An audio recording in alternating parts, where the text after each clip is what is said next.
Hello, everybody, and welcome to the Highly Suspicious Podcast with Louie and Preston. My name is Louie. My name is Preston. We are reporting once again live from the trap house. You sound reinvigorated.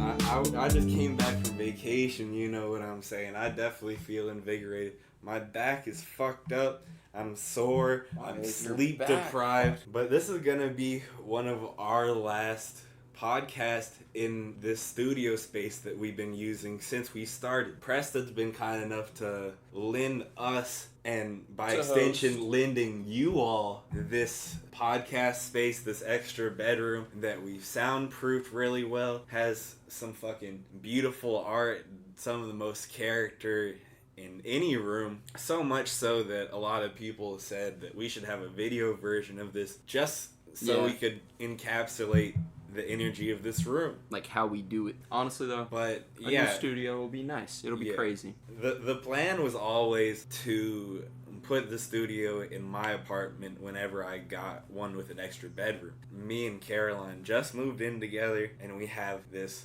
room that's gonna be fucking perfect for podcasting, hosting, guests and shit. It might be a different energy. Yeah, just put your own a spin on different it. spot, but it's going to be fucking sick, and I'm excited. Well, I want you to know you will be getting some art from me and Nikki as like a housewarming present to help set up the studio space. That's my idea, at least. I think to that's make a great sure idea. that we help in keeping the same sort of vibe. Yeah, and I'm just trying to repurpose all my dope ass posters that I had from my last apartment.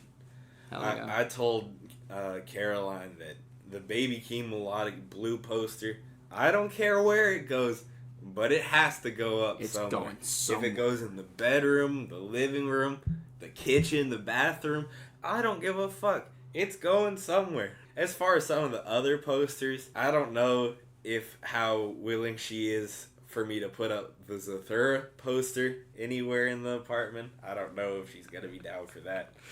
Which is understandable. Funny. I killed Wallace and Gromit. Isn't that sad? We killed that one. I had a dope movie poster for Wallace and Gromit in The Curse of the Were-Rabbit. Oh my god. And when I first moved in to the old spot, we used a ton of this fucking like double-sided adhesive tape. We used way more than we fucking needed to, and I couldn't even get that shit off the wall, bro. I couldn't even get the fucking tape off the wall, so I had to like tear the Wallace and Gromit poster off the wall. Oh my god. And it was very sad because that was a great, super sick poster. Honestly, I'm just imagining that you had it literally all over the back of the thing. Was that pretty much how you did it? I had it like on both sides. All the way down? And yeah. Oh no. And I was like trying to pull it up, and I kept ripping it like little by little over and over, and I was just screaming, cursing in my room like I usually do, sounding like a fucking madman. Like, fuck, shit, fuck. Every fucking time. Every time. So I just had to rip the Band-Aid off, literally and figuratively. Yeah, and emotionally. I just fucking tore the shit off, and, it was at 1,000 pieces by that point. That's tragic.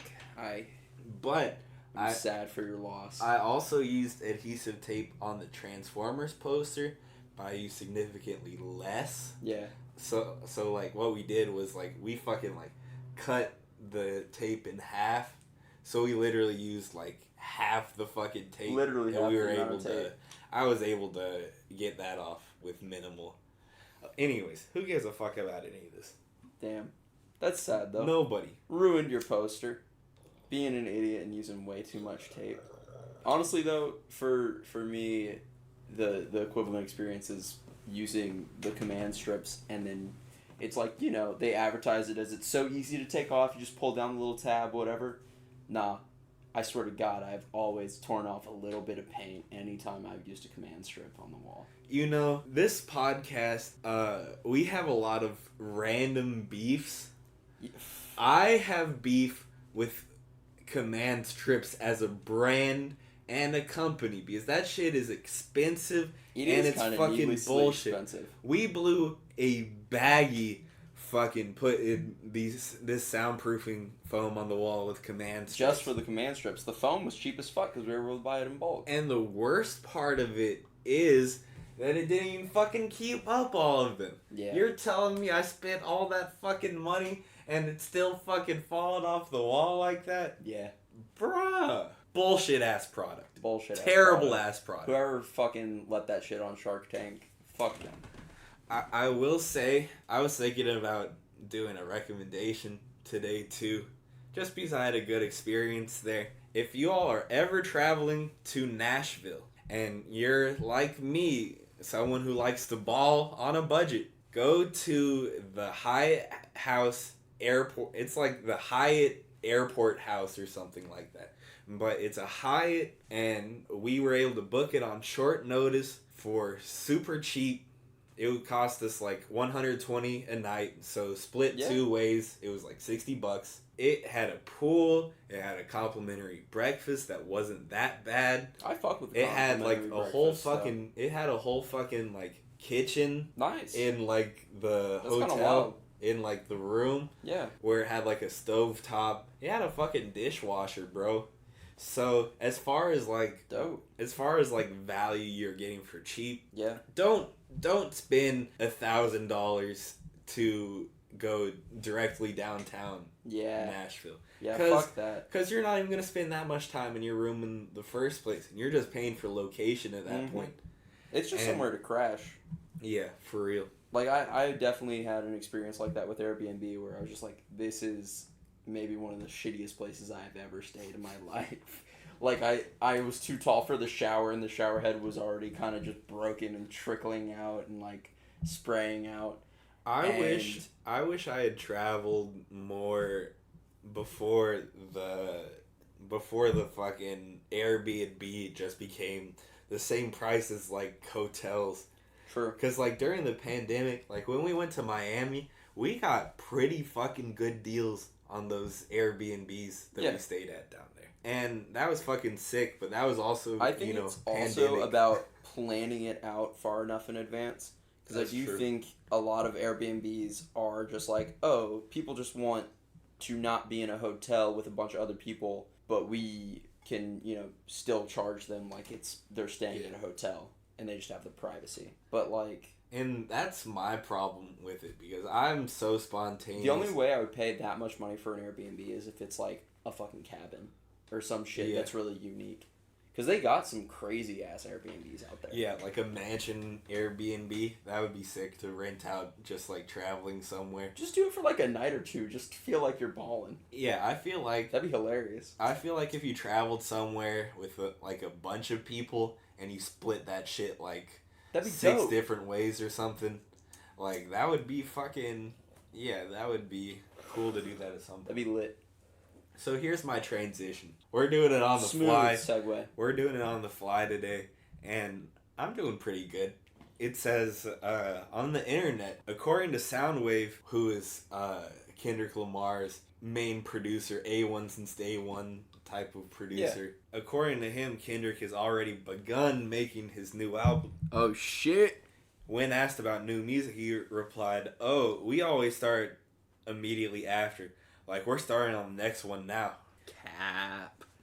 That's fucking wild. So, that makes me happy that Kendrick's seemingly not retiring. Yeah.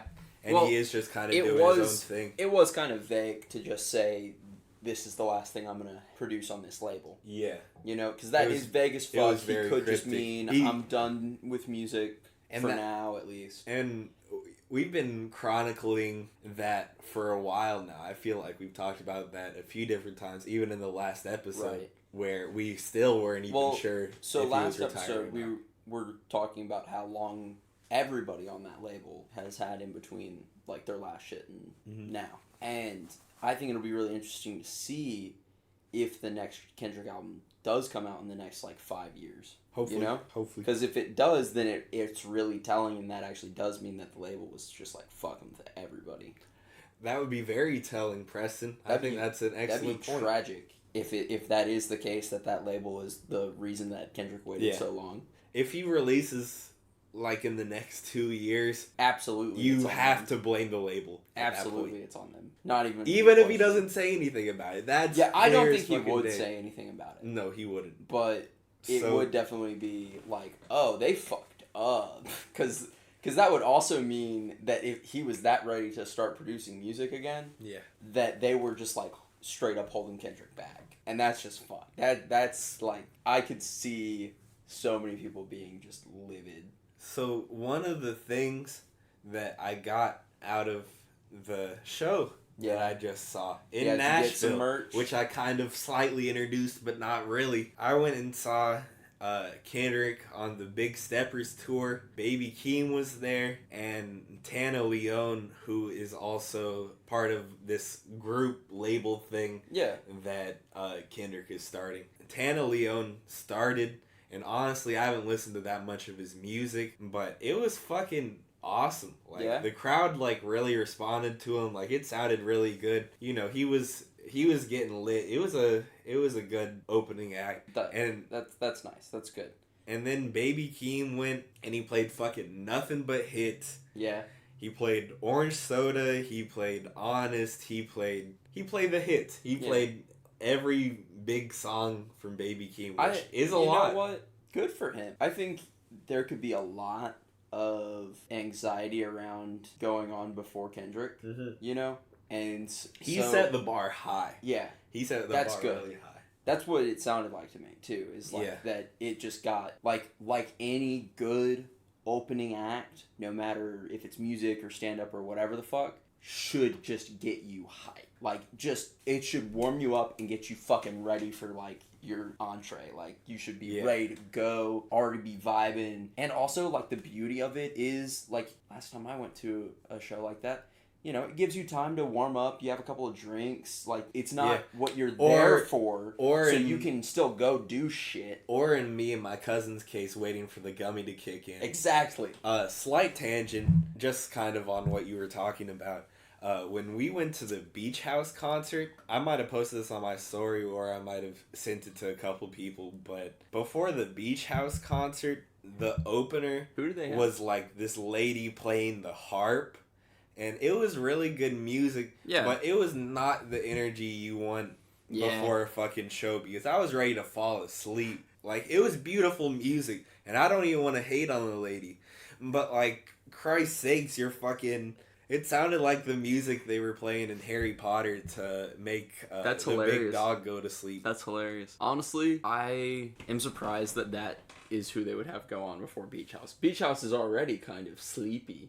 Yeah. And so it's just funny that maybe that was the thought process. Yeah. That, I think that was somebody's thought process. They didn't want to have something too hyped beforehand. I feel like they could have found somebody a little more similar. I don't know.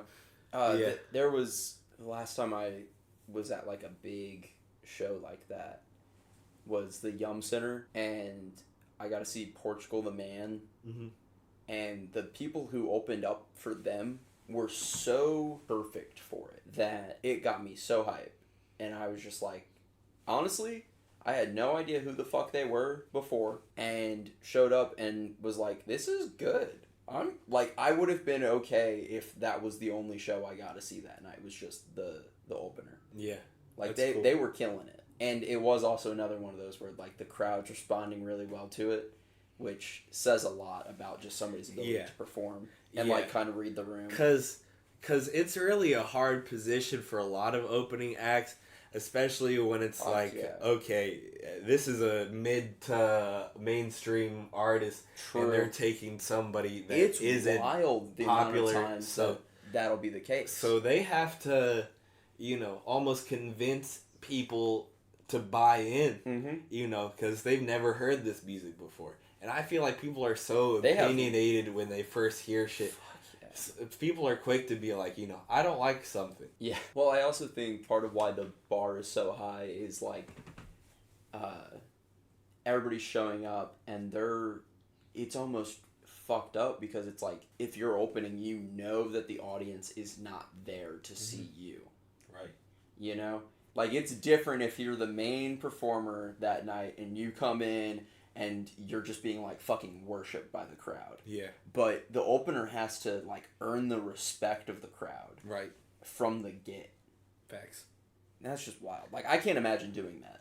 That would fuck me up. I'll say one more thing on it before I go back to Kendrick, because I definitely want to talk about fucking how crazy this fucking show was. But I went and saw this group called Beach Bunny in Cincinnati. Mm-hmm. And the act that opened up for them was called Milo. And it was one of those things, you know, you see on the card and you're just like, well, that means absolutely nothing to me. I've never fucking heard, seen anything. And, you know, you almost expect some bullshit. And sometimes those low expectations can help, because when Milo comes out and they fucking tear the roof off the stage. Fuck yeah. I mean, they had some guitar players in that band that could fucking shred. And they were going insane. And I listened to a couple of their songs now. Yeah, like the Portugal the Man show was the same way, where it's like... Same way. The openers actually caught my attention, and it was like, wow, they're actually good. Like I said, I would have been satisfied if that was the only show I got to see that night. How was Baby Keem?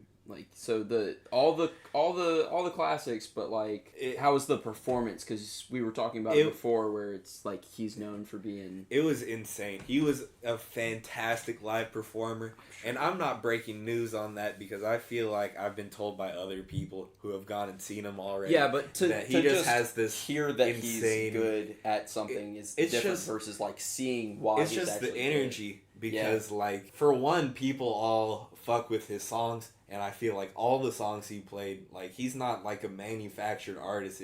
He's a very, like, organically popular, like, newer artist. And, you know, one of the things that I have a problem with for some performances is they rely too much on the backing track. Yeah. Especially an artist like Baby Keem, I would worry about it because he has a lot of like melodic type music that's heavily like, you know, kind of distorts his voice and stuff. Mm-hmm. And sometimes that's hard to replicate on the stage, so you're just like, fuck it, do the backing.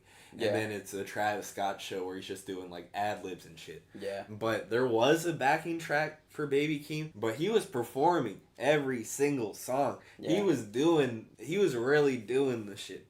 That's awesome. His stage presence was definitely off the charts. Yeah.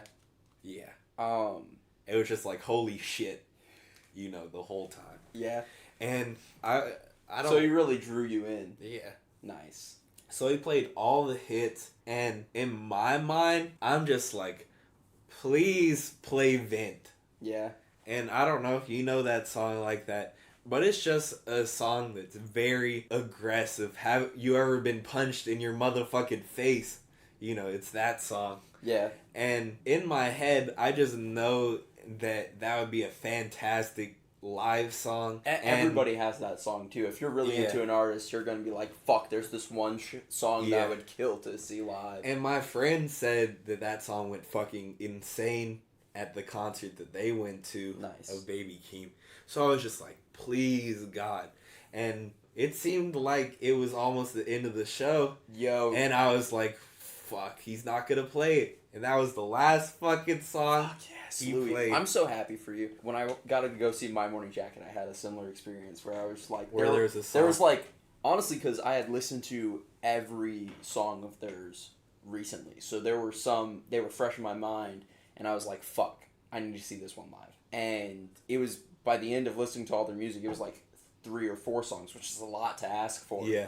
But it was a long show. They did like a double encore. So I got to see every fucking song that I wanted to see that night. Like, I could not believe it. That's always just the best feeling. God. Well, and that's why there are people who will just, like, keep going to shows. Because they're like, I got to see them, like, do this one. Yeah. Like, I know people who will travel with bands just to get the one performance that they need. So, hearing them back to back, because we've also talked about this before, how similar do you think Kendrick and Baby Keem sound? They didn't sound similar at all just because of how the music is. Yeah. You know what I'm saying? Like, it sounded very different. It was damn near completely different energies, at least from like a performance perspective. Yeah. I'm sure. So how did the main show go? I have a set list in front of me. Fuck yeah. This isn't the set list from the show I went to, but it's pretty similar. He played basically the entire new album. He played pretty much every song, yeah, except for a couple, and some songs he just played part of them. Yeah. Like he told the same story, but just kind of. It made me appreciate the album even more because the whole like performance is almost narrated by this like voice that's also like on the album. So Kendrick starts out with United in Grief, just the way the album starts. Yeah. That line was insane. And that sets a mood too. Yeah. You know? And just like the album, dope. after that he did In 95. I'll tell you that was one of the craziest things fucking ever because he was rapping it. The crazy ass flows he actually does in that song. He did that in real life. The Man on the Run. Mind? It was insane. And it would blow my mind too. He really goes off. And the visuals he had were really sick because like there was like a whole like screen behind. Do you have a good light show? Yeah. Yeah. Like I said, some of the songs he just played like part of, like We Cry Together, the song where he's fighting with this chick. He didn't like perform that. Yeah. But how do you do that? He had like a silhouette of him and of the girl, and it's like the fuck you part chorus, and just like on the album that goes into Purple Hearts, that's dope. That song's right before Purple Hearts. Yeah. So just like cohesively as a show, it was fucking sick. But he also played like all the hits. After In 95, he did Backseat Freestyle, I think. So he did that one. He did Mad City. He did Bitch Don't Kill My Vibe.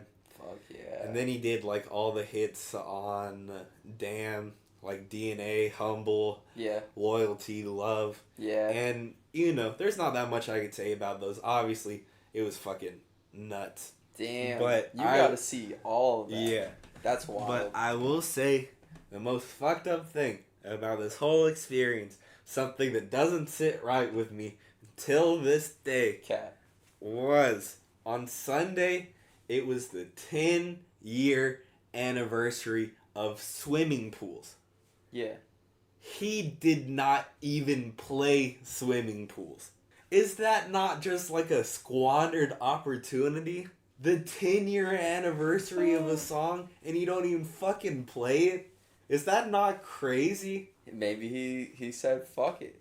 He said fuck that song. He's probably played it 1,000 times. True. And artists have the complex where it's just like, they don't like playing the same hits like over and over again. Like Tyler, the Creator, came out a few years ago. Bro, that man will come out and just fuck with the crowd. Tyler said a few years ago that like he gets tired of playing Yonkers like at every fucking show. Cause like that was his hit in like 2012. Yeah. And can you imagine it's been a long ass time. Yeah, performing the same fucking shit it's been 10 years since 2012. Holy shit, we're getting old, Preston. Holy shit. That's fucked up. Nah, I can totally see him be like, fuck that song. I'm tired of this fucking song. Yeah. Because I would be too. That's just a lot. I think like the highlights live for me, I think that King Kunta, that's one of my favorite songs ever. So I was just hyped to see that live. And at the end of the show, he does the song Mr. Morale, which is like the song on the album with Tana Leone. So Tana Leone comes out, and this is why I think that he's really into this label thing now. Like, he brings out Tana Leone, and they have like all these like pyrotechnics and shit for him. There's fire in front of Tana Leone. There's like fireworks like behind him, and his part on the song is a very short part. It's just like a little bit of vocals in there. Kendrick literally like turned to him, and he was saying like Tana Leone, and then he said it again, Tana Leone. What the fuck? He was just making sure that people fucking know who this person is. If this is an actual label that he's trying to get off the ground, and this is one of the original signees, he's trying to get that off the ground. That's dope. But yeah, I fucked with that. And after that, they did Family Ties. Baby Keem came out for Family Ties. I thought that was the end of the show because they did Family Ties? They did Family Ties together. Thought that was awesome. It was crazy. I have a shitty video of them both on stage going crazy. Man. But yeah, that song went crazy, obviously. And yeah, it's hard to talk about all that was fucking great about it. Yeah. Just because I'm just like, oh, this was crazy. This was crazy. Did your Gromit hit good? Oh yeah. Oh yeah. Wild show. But there was this like quarantine box that Kendrick was in. Interesting. And the like narration voice that's like narrating the whole thing says, "Mr. Morale, it is time for your COVID test." There's like four guys in like hazmat suits in this little box with them, and you can like see them like sticking like a Q-tip up his nose in the box. What the fuck? After that, he does All Right, which was pretty sick. You know, probably just associating like coronavirus imagery with it, just so that that it's clear that that's the message of All Right. We've talked about that before, just like how positive that song is and how it could kind of be applied to anything that, you know, just with perseverance, like at the end of the day, we're going to be fucking all right. Mm-hmm. So they did that. And then it turns out that Kendrick's COVID test is positive, and, you know, not really, of course, but yeah, then he's put what they do with him. Then he's put in isolation, and he's just in the box alone, and he does Mirror in the box, just elevated, and I thought that was really beautiful because, you know, that song he's talking about, I choose me, I'm sorry. So in the show, it's isolation that's forced upon him, which is a different angle than what I've been taking from the song, which is him wanting to be isolated, becoming a better person. And that's when it clicked to me how much of like a quarantine experience album that album is. Just because he's talking about like finally going to therapy and shit. That's just some like regular shit that a lot of people did need during quarantine, and a lot of people came out of quarantine with this kind of new perspective. Yeah. But yeah, the last song he did was Savior. And it was just a crazy note to end on, because at the end of that song, he's like, protecting my soul in the valley of silence. Yeah. And then he just kind of, that's just such a great end to the show, because that shit just like reverberated like through the arena. And then he's just like, my name is Kendrick Lamar, Oklahoma, or whatever the fuck he's calling himself now. But yeah, mind fucking blowing show. Definitely worth the trip. Awesome. That's fucking awesome. I took a bunch of fucking videos that are only worth anything to me because they're terrible quality, but I can at least they're worth something to you. Yeah. Damn. We went for fucking 30 minutes with that. I'm gonna fucking cut up that. I'm gonna cut a bunch of that bullshit. We can do our musical intermission now. Fuck yeah. You finally get to play me that song that you've been waiting like a whole ass month to play me. It's wild. Let's go. I'm so fucking excited. Black car on the back street, little me asleep on the back seat, low by street lamps in the blackness in between. My parents' argument picking up speed, in and out bad dreams. That's what they said when she saw him dead in the road. Now I know it was the shadow of them black wings. Unmarked followed us for 10 blocks. Nigga said if they try to make the stop, I'm fleeing. Brake lights bright red lit his face like a demon. We took a left, they went straight. We all laughed, but I seen it. Some had the trap in the trunk of the Beamer. Some kept the cracks up front so they could eat them. Some went through the windshield. Some went to the precinct.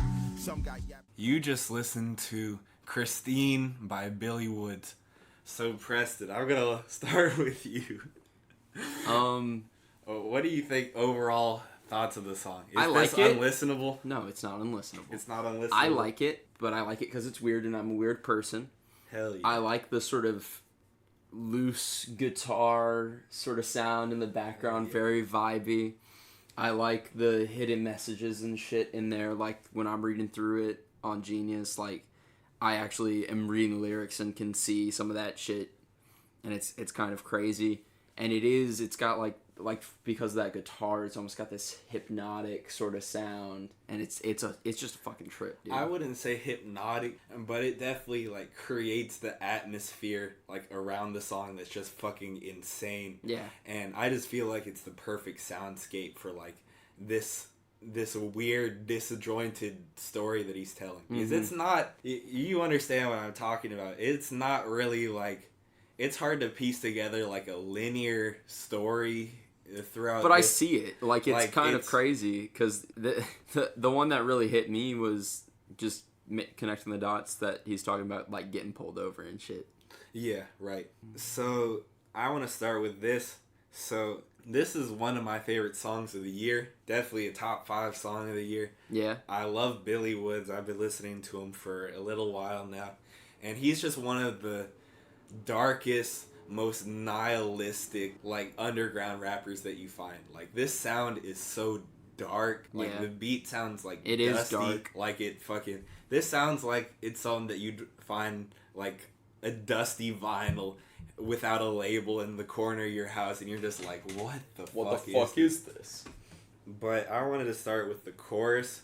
From Mandeville to Slogoville, Coffin running around, upsetting the town. And I think it's so weird, but it just brings me back to it. Like, it's really interesting. And I pieced together that Coffin running around, he's talking about cars, because that's kind of the theme throughout this song, different experiences in the car. But there is a Jamaican urban legend of a ghost/demon named Mr. Brown riding in a 3-wheeled coffin with black crows, buzzards perched on top of it. More than just a ghost story, when locals reported sightings of the coffin parked in the area, crowds of people would rush to the area, often causing a commotion and disruption, upsetting the town. That's dope. So, I think that idea is fucking sick on its own, just like a ghost car, which is something we've talked about in a recent episode. Well, it's also like a good fit for the sort of imagery that's presented in the verse. Yeah. Because imagery. Right. It's just full of imagery. That's the word. And it's continuing the same idea of like death, because that is just a, instead of, you know, it being the Grim Reaper on some fucking horse, it's just like, oh, a cop, a bringer of death to a lot of people. So, bro, I could really read through this entire song just because I think it's so incredible. Black car on the back seat, little me asleep on the back seat, lulled by street lamps and the blackness in between. My parents' argument picking up speed, in and out, bad dreams. Yeah. And I didn't realize this until recently, but the next lyric is, that's what they saw, that's what they said when they saw him dead in the road. So that's almost its own like individual story there. So that he saw a fucking dead body on the road, and his parents lied to him and told them that he was just having bad dreams. Oh, wait for it, Louis. Because the next line is, now I know it was the shadow of them black wings. Like, as in foreshadowing the unmarked cop that follows them for the next 10 blocks, who is the devil. Can you imagine how scary that situation would be if you saw a dead body and you're in a position where you didn't even do anything wrong, but you're around the accusing eye of the law? And I just love the imagery, just almost explaining, like, I think this is something that we talked about recently too, like how he explains like different outcomes to the story that are possible that didn't happen to them. Some had the trap in the trunk of the Beamer. Some kept the cracks up front so they could eat them. Some went through the windshield. Some went to the precinct. Some got yapped out in driver's seats and parking lots and left bleeding. Those are all different ways that a police encounter can end. You can end up arrested. You could end up getting fucked up. I thought this line was weird. Some kept the cracks up front so they could eat them. I didn't know what that meant until the other day when I realized that that's something that people do when they get pulled over. They swallow whatever illegal drugs that they have. Dude, I mean, that's actually kind of fucking wild, though, because that's like a death sentence in my mind. Yeah. You know? If your last resort is, fuck it, guess I'm gonna get rid of the evidence. And I think that he's kind of comparing cars to, like, real life in this story, too. Because the last line of the verse is, I paid $100 for the whip, so when the police took it, I never paid, no, never mind. Easy come. That's kind of a perspective you can look at in life too, that if we're just born to die anyways, it doesn't matter, right? The imagery in the second verse too, I like it a lot. It's just so crazy. I like they looking for the vehicle, took the plates off, put it in his granny backyard, told her something believable. He got killed, it was still there for a year or two. I'd seen it driving through Granny on the stoop, she never waved back. Granny on the stoop, she never waved back. So that shit's wild. And then high grass, 4 flats forward with a front passenger door mismatch. Can you not envision this entire scene in your head, from the fucking Granny on the stoop to the high grass to the car that's just sitting in the backseat? Blacked out trunk with the rifle rack. So that's a car that they did some shit. I like the hunter checks his traps in there. That's like. What do you think that means? I thought that might relate back to the police thing. So I was about to say, do you think it is the cop checking his traps, or is it traps in the drug term, and it's the hunter is a drug dealer? Maybe. I don't know, because that part with the kill switch, gingerbread house full of abused kids, inflatable sky dancers, said no money down. Just the way that verse is written is so crazy, because all of this is imagery, and then he says the hunter checks his traps, gingerbread house full of abused kids, and it's just like, at this point, that's so abstract. He could be talking about fucking anything. Yeah. Gingerbread house full of abused kids. I think that might be talking about, like... From a real... I'm just trying to get something out of that statement, like over-analysis almost. It's not over-analysis, though, because gingerbread house being a symbol of innocence with an immediate comparison to abused children. The juxtaposition. Right. And then he has, like, 4 bars where he's talking about some shit that we don't even know what he's talking about. And then he goes back to where we were just talking about. Inflatable sky dancer said no money down. Every sign said if you lived here you would be home now. Yeah. Like, the whole fucking scene in my head, it's literally like a movie the way he's fucking telling it. Just the way. And it's just fucking incredible writing, bro. And then the end of the song. You see what I mean? Like, I don't know how all these different things are necessarily connected. Like, and I've listened to it 1,000 fucking times, but part of the enjoyable nature of it is that there's so many things to pick up on and, like, just try to understand. But yeah, the end of this is just so fucking nihilistic, like I said, depressing. Asleep at the wheel, gently over the guardrail, flipped heads or tails, one died, she survived, asked why, I replied, God's not real. Ducked the question in a hospital room full of flowers, I plucked the best one. In a world full of cowards, it's bound to be tension. Well, so, also, we're both looking at it on Genius. It says, strawberry on deck, strawberry already with, and it's a reference to a person who tried to drive to see their probation officer after taking painkillers. And while driving, they blacked out, rear-ended another car, and then tried to drive away. An off-duty police officer witnessed the episode and arrested him at gunpoint.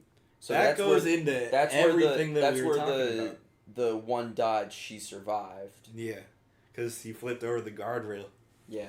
But, yeah, that's so crazy that maybe that's the whole perspective of the song. Yeah. Because that's about the police and about...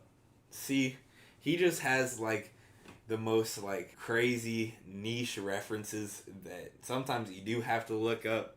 And even with annotations, I mean, wait, some of this people don't even have anything for. They're just like, I have no fucking idea, bro. Did you know that the title of the song is a reference itself? To what? A Stephen King novel, which is about a haunted, murderous car. Oh. That's hilarious. So it all goes in together. It's all about the cars.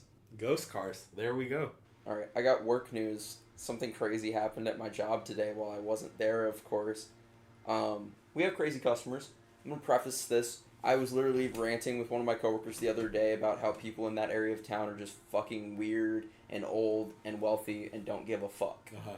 And so they'll be the bitchiest, craziest people on the fucking planet. And some of them are just like straight up senile, whatever. Also, while a minor was there, of course, old man came through the drive-thru and was not wearing any pants. I just can't even believe that shit. Good God.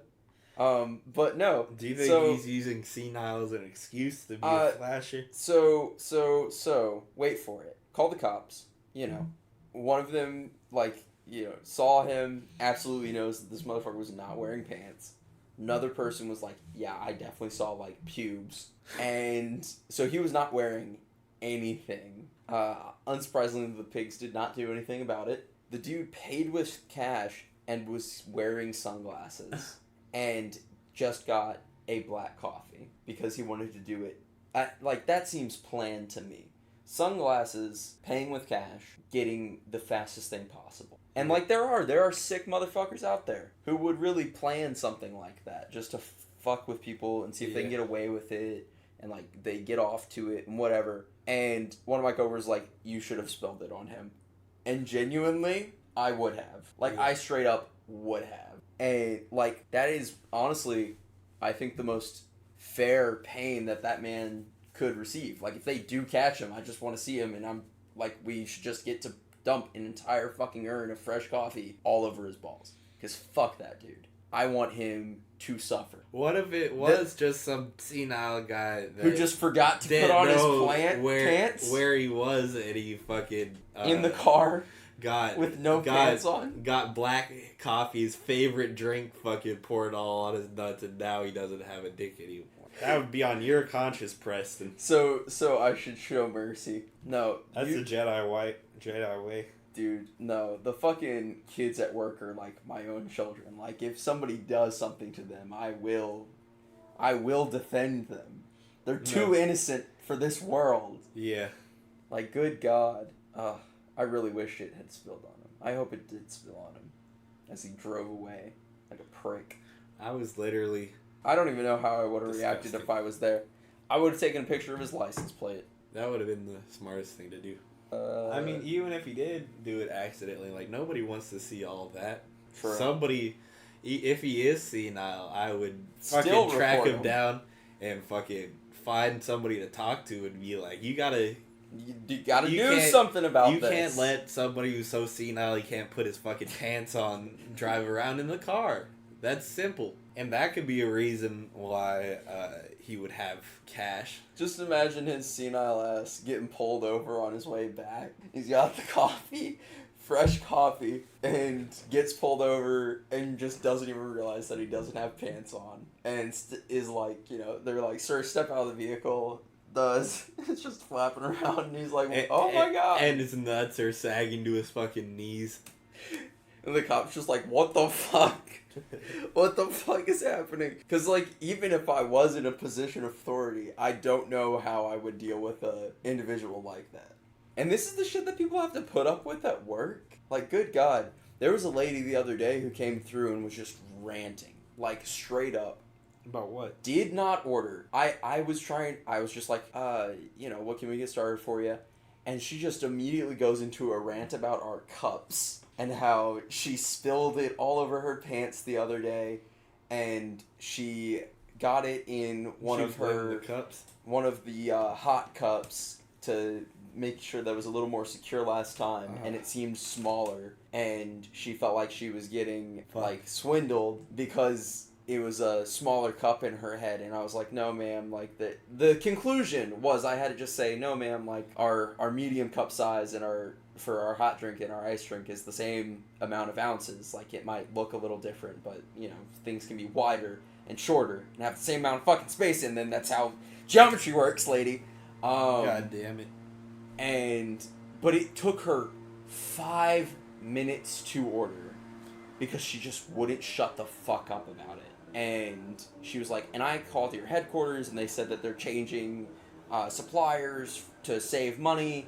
And I'm like, yeah, they're cutting corners on a lot of stuff and, you know, to be cheap. Yeah, and then it's like, you know. But there was a certain point where, like, as soon as the interaction was done, I just walked out of the drive-thru because I had been in drive-thru for a little while, and I was just like, I cannot deal with this person right now. Like, I will lose my shit if I see her face. Because that was the most annoyed I've ever been with anyone at work. And I've seen a lot of dumb shit in my day. But good God, get over yourself. And she's telling you like you control about it. And she's telling you like you control the cuts like, for the company. You know, I genuinely was just 1 second away from being like, ma'am, I'm just at fucking work. Like, please leave me the fuck alone about this shit. This is not my problem. Yeah, I do not. What the fuck do you want to drink, woman? I don't get paid enough for this. At all. Apparently, she has kind of yelled at people before about this, because when they're nuts, they're nuts. They don't hold back. They don't give a fuck. Oh, yeah, she was a total Karen. Big Karen energy. No. Finding stupid shit to care about. For us, one of the biggest things is if we have a customer yell at a minor, that just makes us livid. Because it's like, bro, get a fucking life. You are yelling at a child who's just trying to make a little bit of money. And it's over the dumbest shit, too. Like, she just thinks that she's getting scammed out of a little bit of coffee. What really set her off is when I was like, okay, so you want an iced drink. And she was trying to say that she wanted it in the hot cup, but could not verbalize that. Was physically incapable of saying, I want it in the hot cup.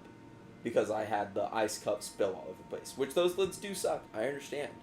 But good God, how the fuck do you have the amount of time to complain about? Again, it's not your fucking fault. It's not your goddamn cup. So for me, do I look like Heine brother to you? Do I look like a Heine brother? Two people. Do I look like Mr. Heine? The amount of people that are like this. Does this name tag say Preston Heine? Preston Heine. I am the secret owner of Heine Brothers. It has been me all along. I've been pulling the strings. Undercover boss, you know. That would be a Darth Sidious situation because you'd be making a union to fight the company, but you'd also be pulling the strings, creating the wars and shit. That would be me. Goals, pulling the strings like that. So evil of me.